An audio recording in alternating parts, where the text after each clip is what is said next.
Bueno, vamos a empezar la tarde y está el doctor Antonio Tugores, que nos va a dar su ponencia. Muy buenas tardes a todos. Ante todo, darle las gracias a la organización por invitarnos a estar aquí. La verdad es que es un honor para nosotros, sobre todo para la gente que somos así de laboratorio, que solo vemos tubos. Es una gran oportunidad de estar con ustedes hoy aquí. Y bueno, nosotros en realidad es una presentación un poco atípica porque nosotros somos un tándem de trabajo, que es el doctor Luis García Villarreal y yo. Y bueno, vamos a dar la presentación. Yo voy a dar una especie de introducción del problema que estamos inmersos últimamente y luego continuará él hablándoles de datos que hemos recopilado hasta ahora y de cosas que hemos hecho. Nosotros, como muchos de ustedes sabrán ya, nosotros trabajamos en la isla de Gran Canaria. La isla de Gran Canaria es uno de los lugares del mundo que más enfermedad de Wilson tiene. Hay una gran cantidad de portadores allí y, por lo tanto, para nosotros es una prioridad establecer un cribado de tal forma que cojamos a la gente antes de que esté enferma, ¿no? Entonces, esto es un reto del que les voy a hablar hoy. Básicamente, digamos, hay un decálogo de criterios que debe de cumplir un cribado poblacional. Esto se estableció en un documento de la OMS de 1968 y este documento establece una serie de requisitos que no vamos a poder leer por las condiciones ambientales, pero que yo les voy a relatar, ¿no? La enfermedad debe suponer un grave problema de salud, debe de existir un tratamiento, las infraestructuras para el diagnóstico y tratamiento deben de estar disponibles, debe de haber una etapa presintomática reconocible, quiere decir hay tiempo para intervenir, debe de existir una herramienta de detección apropiada, el test debe de ser aceptable por la población que se someta a cribado, o sea, debe ser un test que no sea demasiado invasivo, etcétera. Se tiene un buen conocimiento de la evolución de la enfermedad, se tiene que llegar a un consenso de los criterios que definen estar o no afecto, el coste de cribado, incluyendo el tratamiento de aquellos pacientes que se encuentren, debe de compensar los gastos sanitarios de no intervenir y, por último, debe de existir como una estrategia de continuidad, de seguimiento de estos pacientes. Digamos que esos son los criterios que se establecen para que se pueda hacer un cribado neonatal. Un ejemplo del que he conocido hace poco, Genomics England, es un ejemplo que nos puede ilustrar dónde estamos respecto a otros tipos de enfermedades, ¿no? Este es un proyecto que están haciendo en el Reino Unido, que van a secuenciar a 100.000 recién nacidos y en ese cribado se va a proceder a la secuenciación del genoma completo. Entonces van a secuenciar el genoma completo y el análisis se va a limitar a una serie de genes que cumplen los criterios anteriormente descritos. O sea, son genes de enfermedades graves que tengo una forma de validación bioquímica y que ese genotipo encontrado tiene apoyo en una prueba complementaria. Y curiosamente, yo le pregunté precisamente al doctor David Vick, que era el que había expuesto este tema en un congreso al que fui recientemente, y le pregunté si ATP7B estaba en la lista. Y ATP7B no está en la lista. ¿De acuerdo? ¿Y por qué no está en la lista ATP7B? Y aquí cabe recalcar la importancia de la prueba complementaria. Y, por ejemplo, vamos a ver el caso de un gen que sí está en la lista, como el gen TAT. El gen TAT es de tirosina aminotransferasa y las mutaciones en este gen causan una enfermedad que se llama tirosinemia de tipo 2.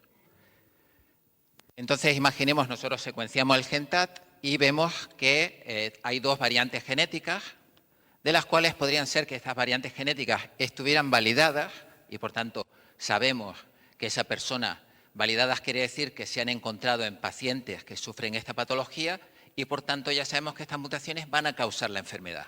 Estamos en una situación en la cual sabemos que ese individuo va a tener tirosinemia de tipo 2.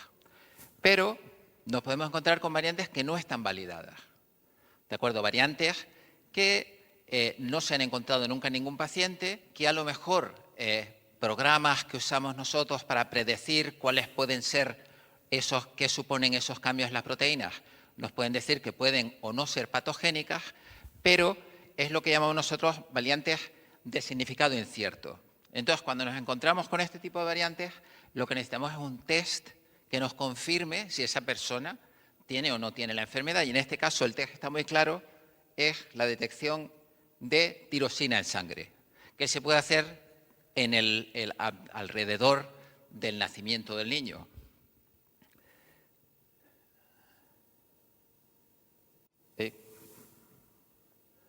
Con lo cual, nuestro problema con ATP7B es que esto no lo tenemos. Y como hemos visto en exposiciones anteriores, no hay realmente un test que sea definitivo que nos permita definir la enfermedad de Wilson en una etapa asintomática alrededor del nacimiento.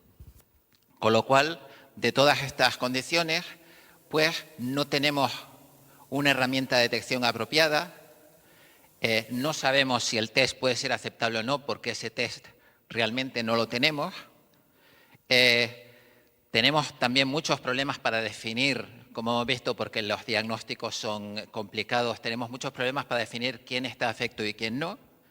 Y no tenemos, como no tenemos test, tampoco tenemos estudios de coste-eficacia que nos permitan ver si el cribado es coste-eficaz o no. Y por lo tanto, tampoco tenemos una estrategia de continuidad y, sobre todo, una estrategia de decir qué hacemos con aquella persona que supuestamente es asintomático, todavía no sabemos cómo tratarle, ¿no?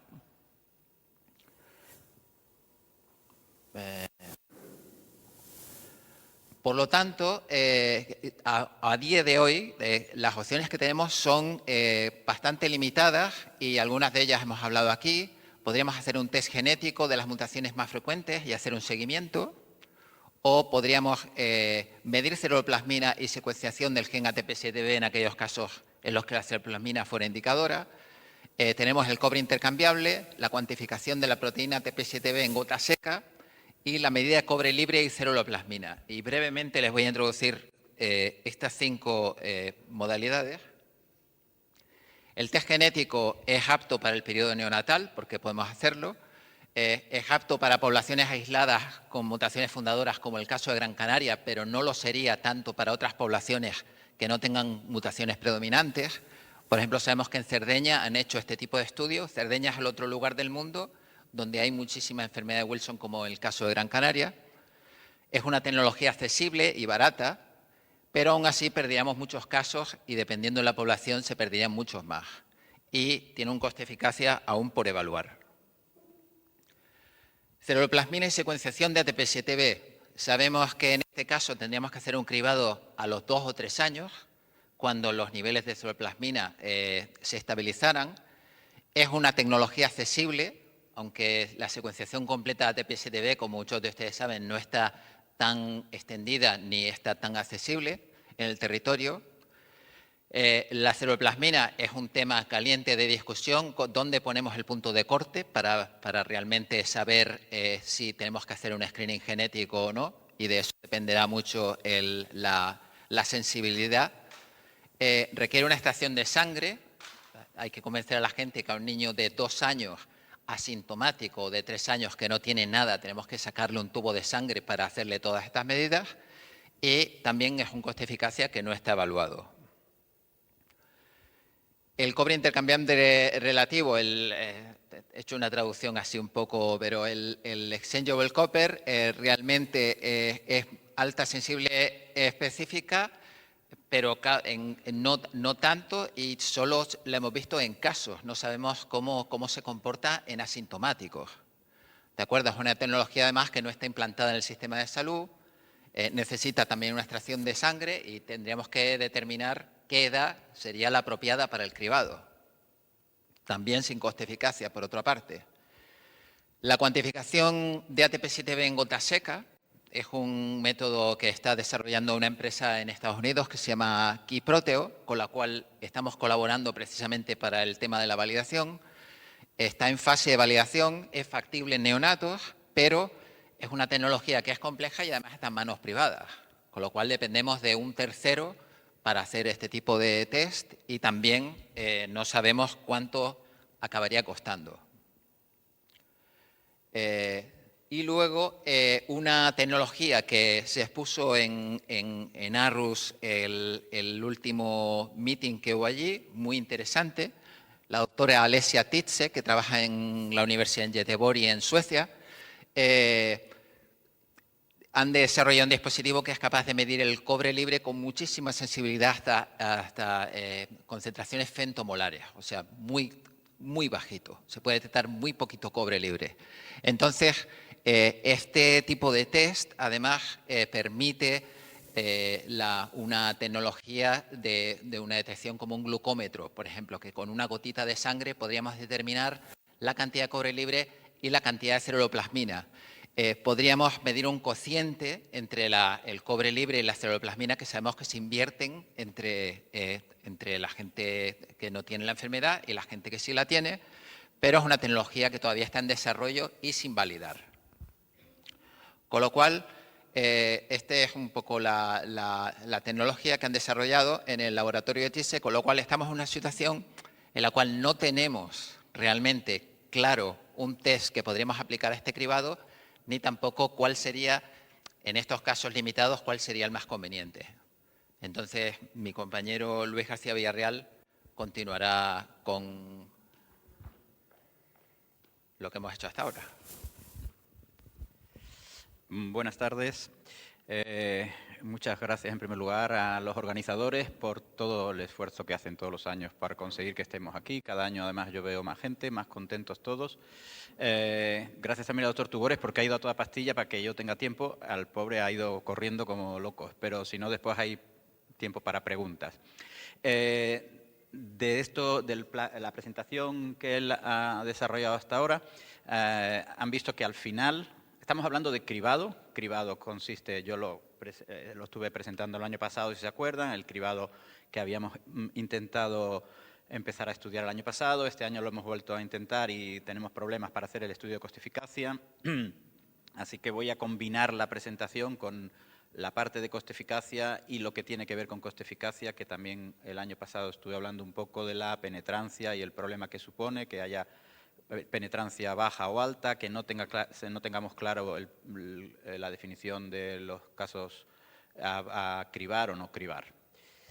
Esto es un ejemplo, solamente como para empezar, de cómo se trabajan para hacer los estudios de coste-eficacia para cualquier problema de salud, para conocer si la inversión merece o no merece la pena. Eso es la forma en la que se trabaja en los sistemas públicos de salud y también en algunos privados como es tipo Estados Unidos. Bueno, no se ve, pero es solo para que sepan que es, para representar que es una herramienta. Cuando consigamos que se acabe el trabajo con este otro grupo que hemos conseguido encontrar en España, esa herramienta nos permitirá aplicarla en distintas situaciones, en distintas regiones de España. Si cada autonomía tiene independencia, pues uno lo analizará de una manera o de otra. Porque se puede introducir una serie de variables que modifiquen el resultado final. Por ejemplo, uno de los factores importantes de los que he puesto es la edad al diagnóstico. Los expertos en esta metodología te preguntan, sí, pero necesito muchos datos. Hay que darle muchos datos clínicos para montar todo este sistema de valoración de coste-eficacia. Al final le dimos, por ejemplo, 18 años como edad de diagnóstico, porque es la que nosotros encontramos en la cohorte de Gran Canaria. Pero según donde se mire, pues en Austria salía uno, en uno diferente, en la globalidad de España salía otro diferente.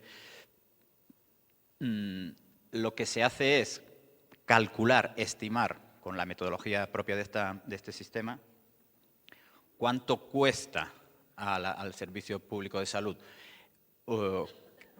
hacer el cribado a todos los recién nacidos. Estoy hablando de cribado neonatal en estas primeras diapositivas.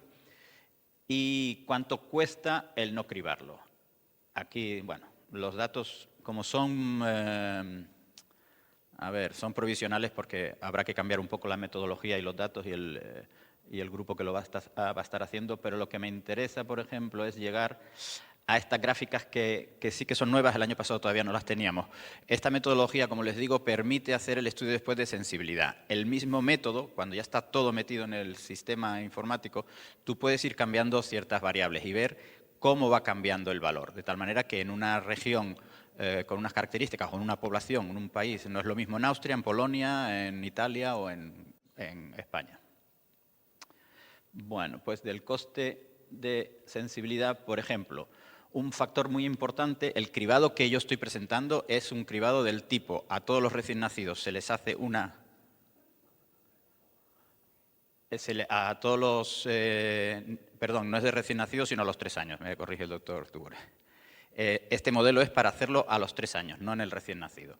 A los 3 años se le pediría una ceruloplasmina a todos los recién nacidos de la isla de Gran Canaria o de la población a estudiar, y los que salen anómalos, por debajo del dintel establecido, se les haría el estudio genético. El factor determinante en ese modelo es el coste de la técnica de la ceruloplasmina, porque a todos se les va a hacer ceruloplasmina, pero solamente a uno de cada 5.000, de cada 3.000, de cada 6.000 se le va a hacer el estudio genético. Eso no influye mucho en el cálculo del coste. Y como se ve aquí, en la gráfica que hay a la izquierda... Perdón.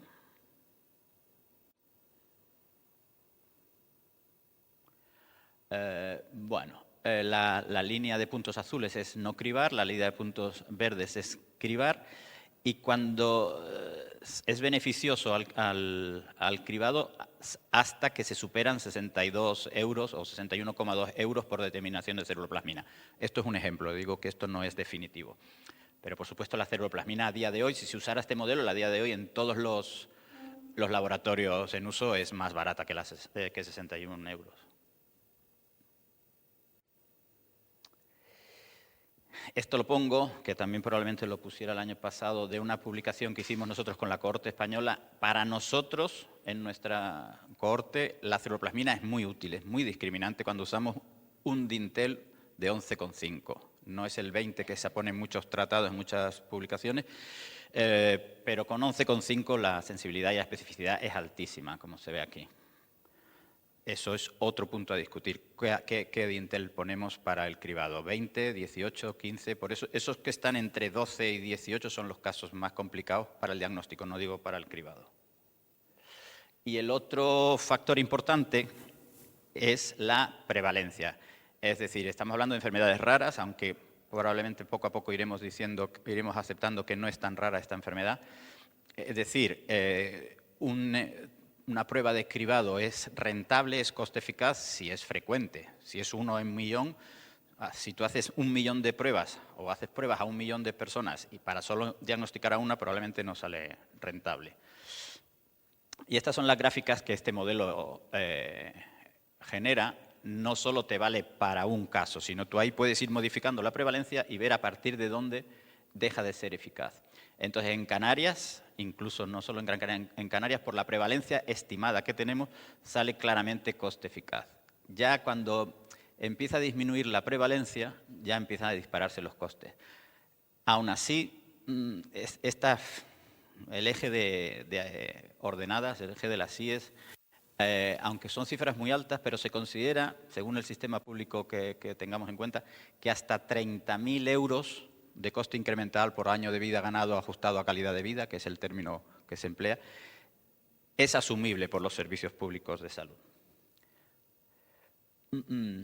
Vemos que un factor, o he intentado explicar que un factor muy importante en este modelo es la prevalencia, ver si es muy frecuente, menos frecuente o poco frecuente esta enfermedad. ¿Se acuerdan o les recuerdo de otros años que discutíamos también sobre si la prevalencia es 1 en 30.000 que ponen los libros, si es 1 en 6.000 como nos salen a nosotros en Gran Canaria los cálculos, cuál es la verdadera prevalencia? El problema es que es muy difícil de saber. Y el año pasado, si recuerdan también, les estaba planteando el concepto de penetrancia. Penetrancia en una enfermedad genética quiere decir, tengo la mutación pero no tengo la enfermedad. ¿Qué porcentaje de aquellas personas que tienen las mutaciones desarrollan la enfermedad? Y ahí eso se puede evaluar observando los pacientes que tienen la mutación, qué tipo de manifestaciones tienen, si tienen manifestaciones graves, se considera muy penetrante la mutación. Y hay formas indirectas y a la inversa de calcular esa prevalencia o esa diferencia o esa baja penetrancia al ver que se nos escapan los enfermos. Aquí en el título ya pongo, ¿le he dado para atrás o para adelante? Vale. En el encabezado de la diapositiva, la hipótesis es que seguimos teniendo muchos casos no diagnosticados.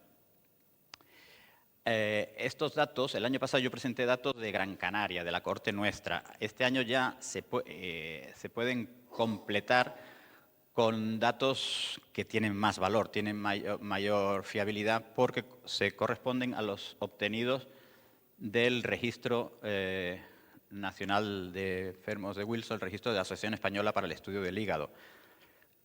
Ya tenemos, la doctora Mariño ha hablado de 410, pero estos datos se extrajeron de la primera vez, que eran menos, eran 350 todavía los que estaban recogidos. Y una forma de ver que se nos escapan los enfermos, que se escapan muchos diagnósticos, es, por ejemplo, usando el número de homocigotos presentes en una cohorte y compararlos con los que se estimarían dada la presencia de ese alelo mutado, de esa mutación en la población general. Les resumo, aquí están los estimados, aquí están los registrados. Pues para la mutación europea, la 1069, en el registro aparecían, ya se lo leo yo, 8, cuando los cálculos dicen que deberían ser en torno a 20. Bueno, perdemos unos pocos. La leucina prolina, que es la de Gran Canaria, que también se considera bastante penetrante, tenemos registrados 24 y según el cálculo estimado, pues serían más de 60. Perdemos algunos, pero esto probablemente sea aceptable por los límites que tiene el cálculo matemático y también el registro nacional, porque no siempre se encuentran a todos los pacientes. Sin embargo, de las otras dos mutaciones que hemos visto interesantes en este estudio del registro nacional, interesa, por ejemplo, la metionina 645 arginina, que es una mutación la más frecuente en el global de la población española, de lo que estamos aquí presentes, incluso en Canarias. Y en el registro nacional solo aparecen 6 homocigotos. Hombre, pues dije, si se comportara igual que la de arriba, pues habría que multiplicar por 3, pues serían 18, 20 los estimados. Sin embargo, aparecen 1.900, más de 1.900 los estimados. Repito, esto es una metodología aceptada y está validada. Lo que llama la atención es la gran diferencia. ¿Dónde están todos estos pacientes? O todas estas personas que tienen, teóricamente, las dos mutaciones y que no las hemos encontrado, no acuden al médico. Y lo mismo, aunque es un caso menos interesante porque no hay mucha documentación sobre esta mutación, lo mismo pasa con la 869 arginina. ¿Qué nos hace pensar? Pues que estos pacientes, si no son diagnosticados, lo primero es, bueno, es una enfermedad rara, los médicos no estamos muy atentos, se nos escapan. Y la otra opción es que haya pacientes, haya personas que tengan la mutación y una enfermedad un poco diferente, más leve, o que no llama tanto la atención, con lo cual hacen su vida normal y no acuden al médico. Hicimos otro cálculo, que este se hace a partir de los heterocigotos, y los resultados, aquí hay muchas cifras, pero por ejemplo me concentro en este. Usando la frecuencia alélica de la metionina 645 arginina, que tiene la ventaja que es muy frecuente en España, probablemente es muy representativa de la población de las personas que vivimos en España, según la metodología deberíamos encontrar más de 10.000 pacientes.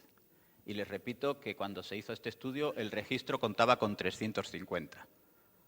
O sea, la conclusión es que hay personas con las dos mutaciones y que no acuden al médico. La primera hipótesis o la primera idea es pensar que tienen una enfermedad tan leve que en realidad a lo mejor nunca van a ir al médico, o que el médico les atiende y les dice, bueno, usted solo tiene las transaminasas un poquito altas, no necesita nada, no hace más estudios.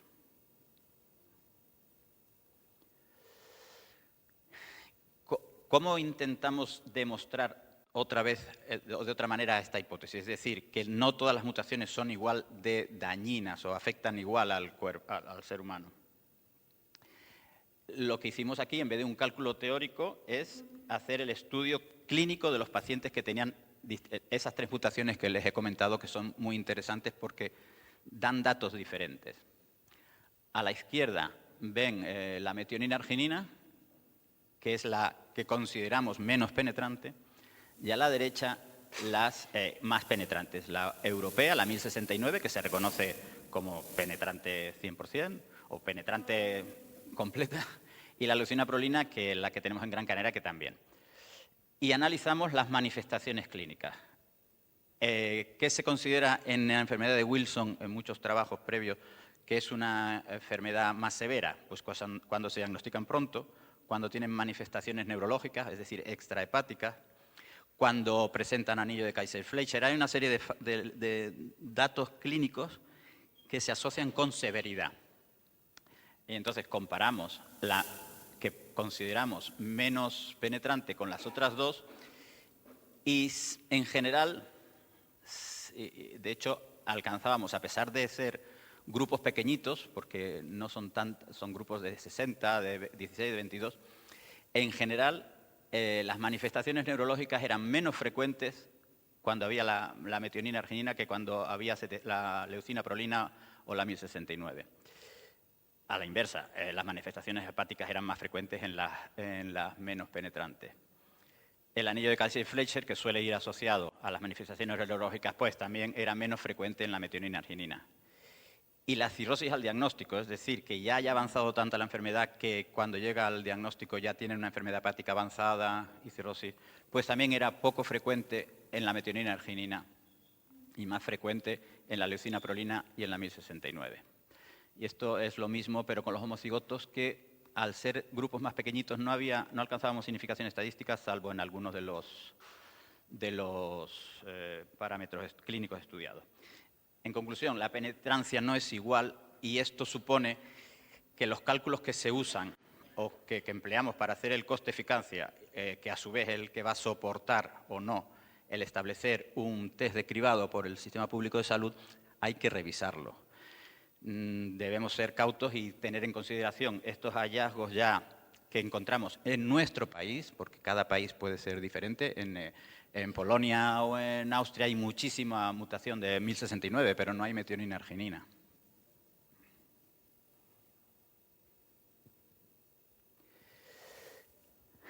Volviendo al tema de la ceruloplasmina. Claro, es poco penetrante. Según usted dice, doctor García, la metionina arginina es menos penetrante, pero bueno, entonces a lo mejor como no desarrolla la enfermedad, pues por eso no la diagnosticamos. Es que la ceruloplasmina, por ejemplo, es normal. Pues no, lo que hemos visto después de revisar los pacientes que tenemos ahora a día de hoy en el registro, aquí hay 44, 45 pacientes que tienen la metionina arginina asociado a otra mutación diferente, ¿no? Porque homocigotos solo hemos encontrado 6. Sin embargo, la ceruloplasmina, que es uno de los primeros herramientas diagnósticas que tenemos, era patológica, muy patológica, por debajo de 15, en todos menos en 3. Aquí solo hay 3 casos en los que caerían en el grupo este de, pues, igual es que se nos escapa porque el médico ve la ceruloplasmina normal y dice, pues no tiene Wilson. Pues no, aunque tienen enfermedades menos severas, según los datos de estos pacientes del registro nuestro español, no deberían escapársenos. Es la parte del mensaje. El cribado, otra de las técnicas del cribado que ha presentado el doctor Tugores es las mutaciones. Bueno, pues aquí rápidamente todos estos datos son también resumen de los datos obtenidos del Registro Nacional de la Asociación Española de Estudio del Hígado. Aquí pretendo presentar la distribución por regiones de todas estas mutaciones que les he comentado, la metionina arginina, la 1069, la leucina prolina solo en Canarias porque no hay fuera. Y estas herramientas, por eso ustedes saben que yo siempre soy más proclive a defender el estudio genético, estas herramientas son necesarias, aunque no tiene por qué ser la base del diagnóstico y ayuda mucho, pero para el estudio de la enfermedad es importante. Y poco a poco, conforme se van incorporando más compañeros y más centros en el registro y más extendida y frecuente es el uso de la genética, mejoraremos en los datos de este mapa. Cosa curiosa, ya que estamos en Valencia, aparte de las 3 que le he mencionado, aquí aparece una que le llamamos el promotor, que ya se ha mencionado, me parece, esta mañana. En el promotor, las mutaciones del promotor a veces no sabemos si no aparecen en el resto de la península porque, como no está en la zona de los exones ni de los entrones, sino en la zona del principio, en los comienzos del estudio genético no se pillaba. Sin embargo, como nosotros, tanto el grupo de Valencia y de Cataluña, que sí que trabajan con el laboratorio tanto del clínico como de Carmen Espinó, y nosotros que tenemos mucha relación también con ellos, sí que hemos encontrado bastantes pacientes con la mutación del promotor. No sabemos si aquí no los hay porque tiene su origen en Cerdeña y pasó por la historia de las migraciones a través del Reino de Aragón hasta Canarias o tiene otra explicación. Bueno, esto es un poco de historia. Otra forma de diagnosticar que se publica es intentar, para bajar el coste, no hacer todo el gen, sino solamente una serie de exones. Bueno, me lo salto, esto ya es más. Y ya les dije el año pasado, que también lo ha comentado el doctor Tugores, que uno de las